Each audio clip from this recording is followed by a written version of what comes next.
شیخ عبدالقادر جیلانی رحمه الله دا اولیاء و بزرگانو خو جدا خبری هغه ته یو شادیوان راغی شادی چې ګډای کنه هغه ورته شادی ګډ کا ورته وی ملنګا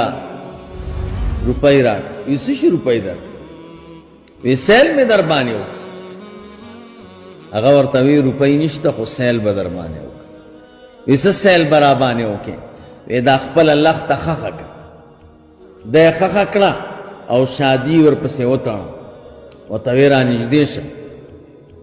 چې را نږدې شه په مخ ورته لاس کش کو وی ځه دا سړی بیا دلته نو یو بادشاہی کې ګرځي او یو جماعت ته ورغی د مسلمانانو بادشاہ مړ دی بادشاہ مقرر دی دیم پکې کېناست سړي سره مارغه دی وی دا مارغه به خوش کو د چا په اوږو چې کېناست بس هغه بادشاہ شي مارغه چې خوش کړه د په اوږو کېناست ورته وی ته څوک یې وی زه مسافر یم مارغه تی بیا راپورته بیا ور خوش کړه بیا د په اوږو چې درې کرته کېناست خلک وی چې الله بادشاہي ورکوي نو څه کوي د شادو والا سړی بادشاہ خدا سے بادشاہی ډېرې ورځې بادشاہي تېره کړه شیخ عبدالقادر جیلانی رحمه الله ملاقات ته ورغی چوکیدار ته وی دا بادشاہ دا اصل کې بادشاہ نه دی دا د به شادوګانې ګډولې د ته ووایه چې هغه ملنګ راغلی دی چې شادو دې ورته ګډه کړې وه او مزدوري دې ترې غوښته بادشاہ ته چې وی چې دا شادیوان دې غوسه کېږي که نه چوکیدار ورته وی سمه خوله خوره وه دا ته څه ګډې وډې وې داسې بادشاہ دی چې بادشاهان ترې ډارېږي ورته وی ته خو ورته ووایه که نه هغه ورغی چې صاحب یو ملنګ راغلی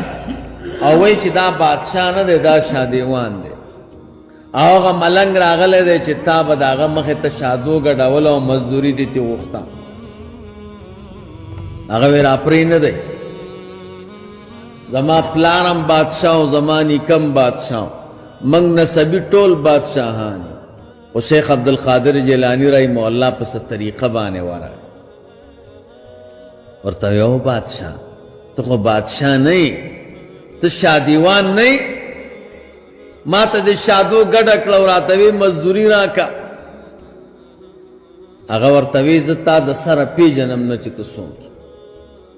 او زما پلارم بادشاہ او نیکم ام بادشاہ منگ نسبان ټول بادشاہان اوزه کنه خپه به دې کم ورته وی را نږدې شه بادشاہ سے چې را نږدې شه په مخې ورته لاس کش کو بیا هملته ولاړ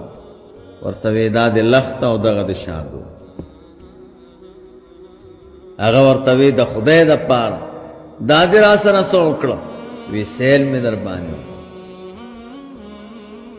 تا خو یې زما نیکم بادشاہ دی او زم بادشاہ یم نسبي نو دا د الله د طرف نه یو سیلی نعمت ګوره چې غلط مو نه کي دا یو سیل که د دې قدر مونږ او تاسو ونه کو رانه ویغست بې نه راکوي ګوره دا د الله قانون دی بې نه درکوي ځوانۍ قدر وکوي د مال قدر وکوي د عزت قدر وکوي د علم قدر وکوي د صحت قدر وکوي